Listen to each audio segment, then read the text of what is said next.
Olá, começa agora mais um programa Saúde em Foco. O tema de hoje é a importância da consulta de puerpério, etapa essa que se inicia logo após o parto, com a retirada da placenta e termina quando o corpo retorna ao estado anterior à gestação, cerca de 45 dias após o parto. No puerpério, a gente sabe, que a mulher ela passa por várias modificações internas e externas. E a gente diz que esse período ele é carregado de várias transformações que envolvem o psique da mulher, onde essa mulher precisa de cuidado, de proteção, de amparo. Essas mulheres, elas experimentam assim, modificações rápidas e por isso, às vezes, podem aparecer algumas instabilidades diante dessas situações, que muitas vezes as mulheres não conseguem lidar, principalmente das situações que são relacionadas ao cuidado com o filho, a família, o lar e principalmente, às vezes, com o que acontece com ela mesma. Para falar sobre este assunto, eu recebo aqui no estúdio a mestranda Rosana Walter, que é enfermeira responsável pelo ambulatório UFN Hospital Casa de Saúde, e a mestra em saúde materno-infantil, Karine Gomes, que é gerente de enfermagem do Hospital São Francisco, para a gente refletir um pouco sobre a importância dos cuidados no puerpério e da continuidade da assistência de enfermagem após a alta hospitalar.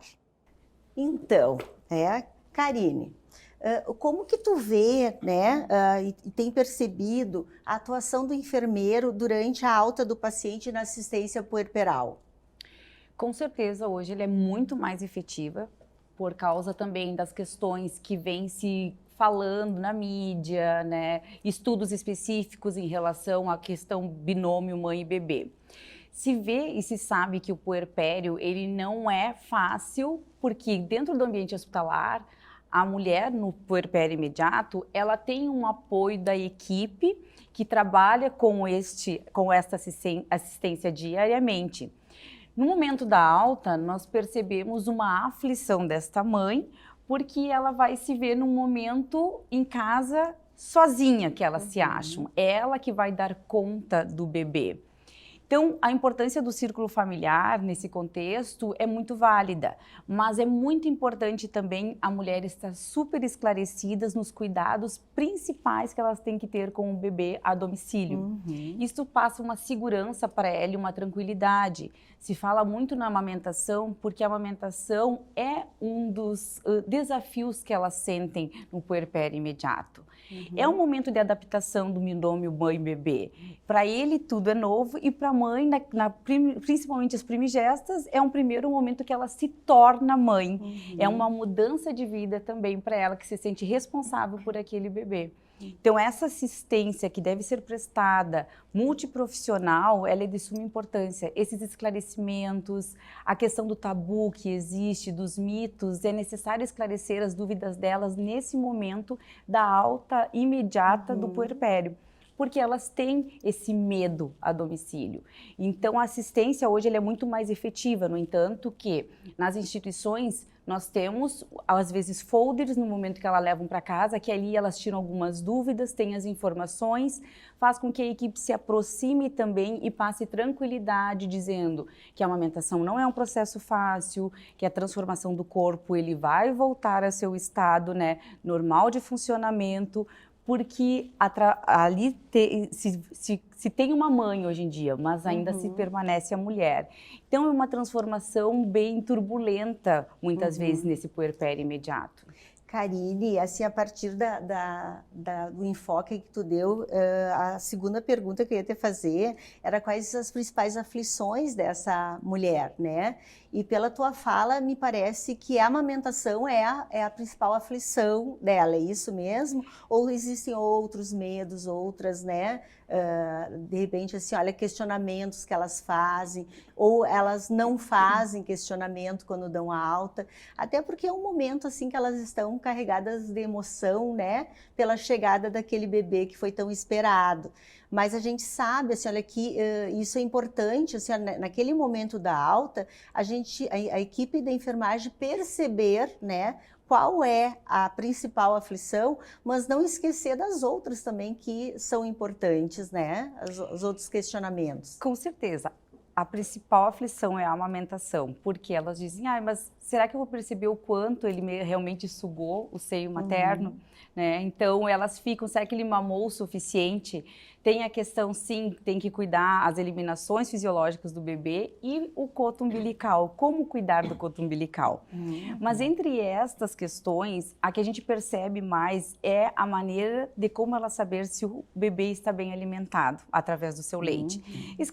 É importante esclarecer porque a gente sabe, quando se vai a domicílio, se tem um círculo familiar e às vezes tem muitas opiniões daquele círculo familiar. E às vezes tem um mito que vem da antigamente, né? Tem uma avó, tem uma tia que tem, o teu leite não está sendo suficiente, o teu leite é fraco. Então é sempre importante esclarecer que não existe leite fraco. Existem as fases de transição do leite, né? Primeiro nós temos o colostro, nós temos o aleitamento de transição e depois nós temos propriamente dito o leite. Então são fases e processos que a gente tem nesse período. E eles precisam, o nosso foco do aleitamento materno é até mesmo pelo incentivo de dizer que o bebê não precisa da água, que a água consta no leite materno também. Esclarecer essas coisas é necessário e até mesmo por incentivo, né, em apoio à nossa futura sociedade de que o aleitamento materno ele é completo. Então a exclusividade até os 6 meses de vida, ela é necessária. Se teve um grande já crescimento através desse incentivo do aleitamento materno exclusivo. Em 2015, naqueles estudos, traziam 36,6%. Hoje a gente tem na média de 48% de crianças que estão sendo alimentadas exclusivamente. Então, se tem um avanço com essa propaganda, com esse incentivo e orientação através de quem? Da equipe multidisciplinar, dos profissionais de saúde, mostrando essa importância do aleitamento. E a questão assim do profissional da saúde, ele estar disponível para entender e perceber qual é a necessidade de cada mulher, porque nós não somos iguais, né? Então, cada mulher tem os seus medos, Com né? certeza. Cada mulher, a idade da mulher, da gestação que ela teve, se ela é muito jovem, se ela já é madura, isso tudo pode influenciar depois nas dúvidas, né? Com certeza. Rossana, a partir da tua vivência, né, fala para nós como é que funciona, o que é o ambulatório, o UFN, Hospital Casa de Saúde. Então, o nosso ambulatório, né, da UFN, ele fica localizado no Hospital Casa de Saúde e lá o curso de medicina atende em torno de 23 especialidades, né. Além do curso de medicina, a gente tem atuante também a fisioterapia, a psicologia e a nutrição. Dentre essas 23 especialidades, então, a gente tem as consultas de pré-natal e puerpério que estão inseridas dentro desse contexto. O ambulatório é naquela a parte...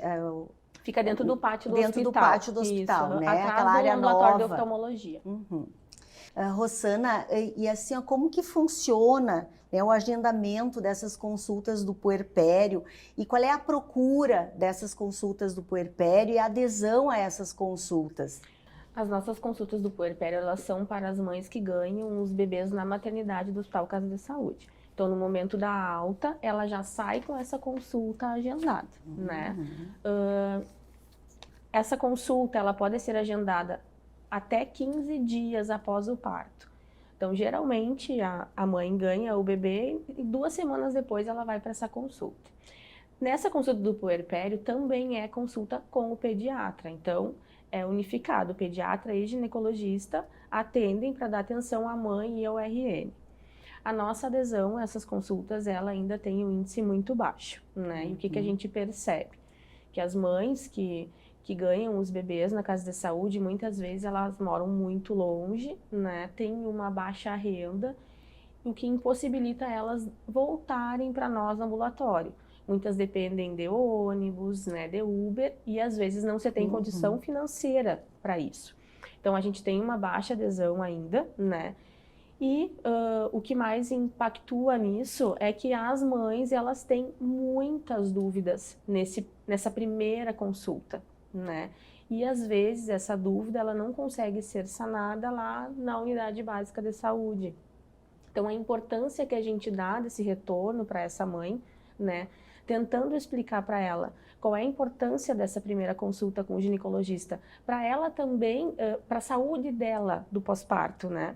Porque a gente acaba focando muito no RN, nesta primeira consulta, muito no RN, e acaba esquecendo a saúde da mulher, que também está fragilizada, está vulnerável a várias situações, né? Então, ainda, assim, mesmo assim, a gente ainda tem uma baixa procura, mas a gente coloca essa baixa procura pela dificuldade que essas mães têm de retornar. Rosana, e essas mães, a partir do momento assim, que é marcado esse retorno, né? E se elas não comparecem, né, à consulta do puerpério, se tenta entrar em contato com elas, né? Como que é feito esse... Quando a gente começou a notar que a adesão diminuiu, a gente liga um dia antes da consulta para perguntar se essa mãe vai comparecer, né? Algumas a gente não consegue ligação, né? Não atende. E outras confirmam, assim como tem aquelas que dizem, não, já fui no postinho, né? Não preciso retornar mais. Essas que dizem isso, eu sempre tento salientar, olha, é muito importante que tu venha, quem sabe a gente marca na próxima semana para te comparecer, né? Para tirar suas dúvidas com o ginecologista, porque lá no posto de saúde, ela não vai ser atendida por um especialista, né? A gente tenta fazer essa colocação. Muitas mesmo assim não retornam. Outras a gente consegue agendar na próxima semana e elas comparecem. Mas a gente tenta fazer essa busca, até mesmo para saber o porquê, né, que elas não estão indo.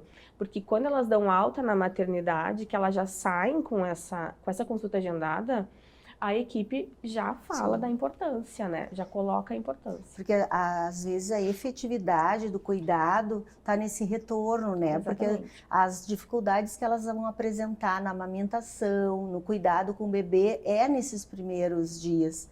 Então, muitas crianças acabam sendo desmamadas, né? Em função de não ter tido essa orientação, né, adequada.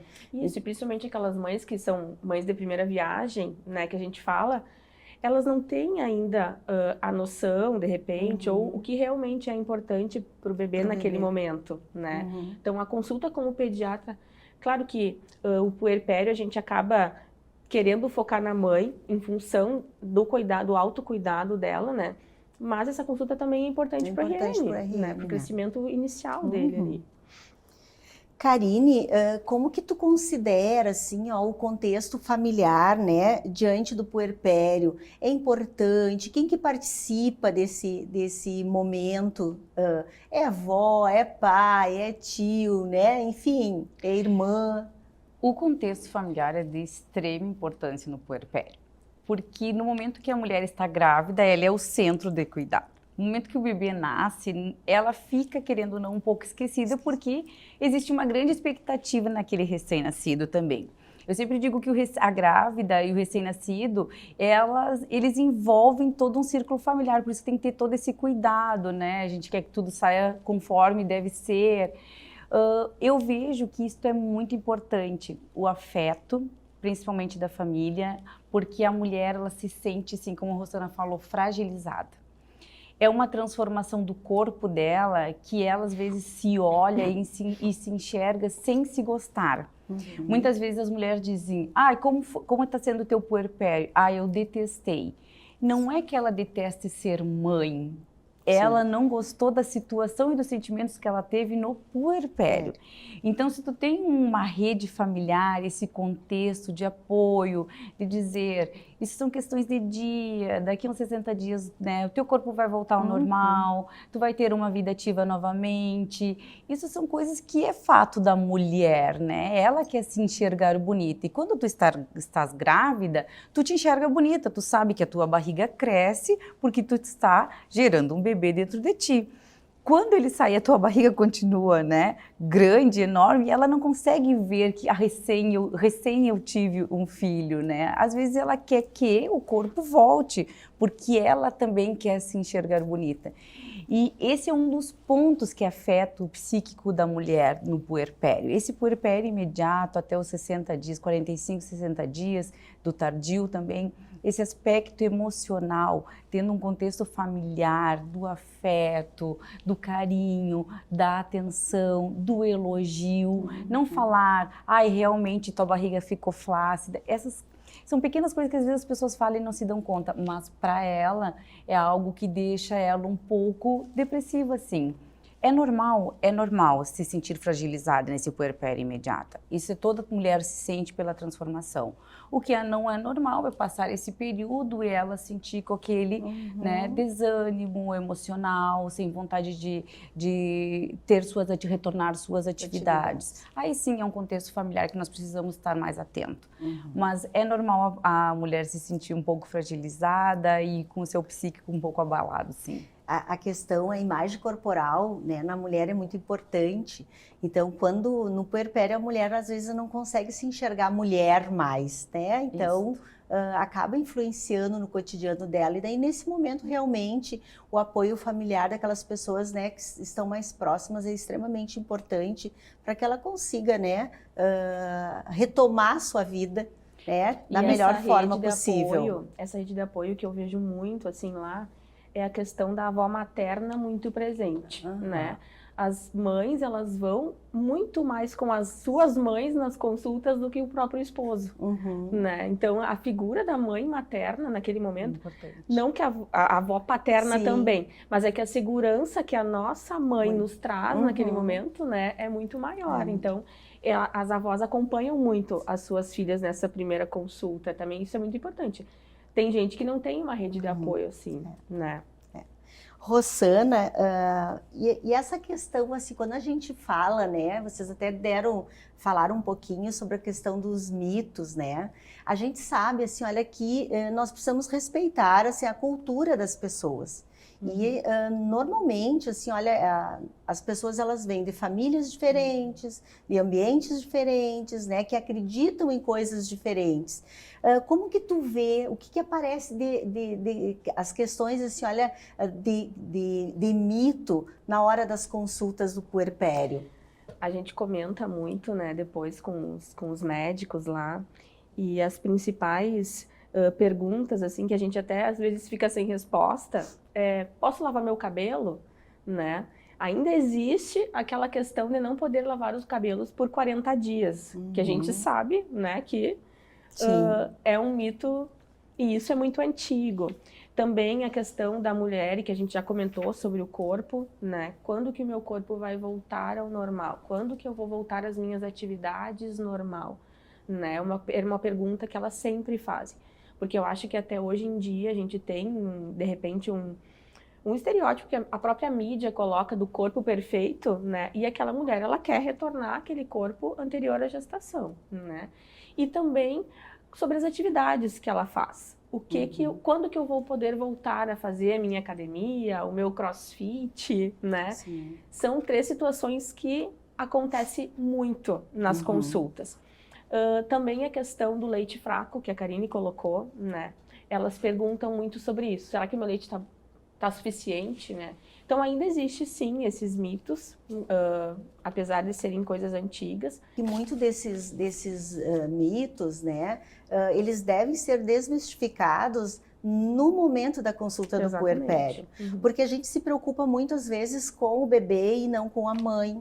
Então, assim, olha, de evidenciar a importância que tem dela ter o autocuidado com ela, dela prestar atenção nessas questões. Então, assim, olha, embora a gente respeite a cultura, nós precisamos estar atentas e desmistificar, porque tem coisas que realmente hoje nós não podemos mais deixar, né, com que aconteça. Por exemplo, né, uma mulher ficar 40 dias sem lavar o cabelo. Né? Então são questões assim, bem importantes de autocuidado que nós precisamos estar presente. Então eu agradeço a presença de vocês, né, no programa de hoje, que a gente pôde conversar um pouquinho sobre o puerpério, aonde assim, a equipe de enfermagem, junto com os outros profissionais de saúde, fazem parte desse processo de cuidado para que essas mulheres, junto com as suas famílias e os seus bebês, possam ter uma qualidade de vida melhor e poder viver esse processo, né, esse momento luto vivenciado de 45 dias com mais qualidade, com mais atenção e desmistificando muitos problemas que elas podem estar apresentando, né? Então, obrigado por vocês estarem aqui presentes conosco. Eu que agradeço a oportunidade, mais uma vez, com esse tema tão importante ainda nos dias de hoje, principalmente falando da mulher e de uma nova mãe. Eu que agradeço mais uma vez. Isso, obrigada, Adriana, pelo convite. Eu acho que é um assunto que ainda tem a gente tem muito o que conversar e discutir, mas que com certeza o enfermeiro e a equipe toda da enfermagem tem que ser atuante para que a gente consiga fazer um cuidado de excelência para essa mãe e esse bebê. E começar a olhar a mulher mais, né? Começar a olhar a mulher mais, não só o recém-nascido. Então, obrigado, pessoal de casa. O programa de hoje fica por aqui. Tchau, tchau.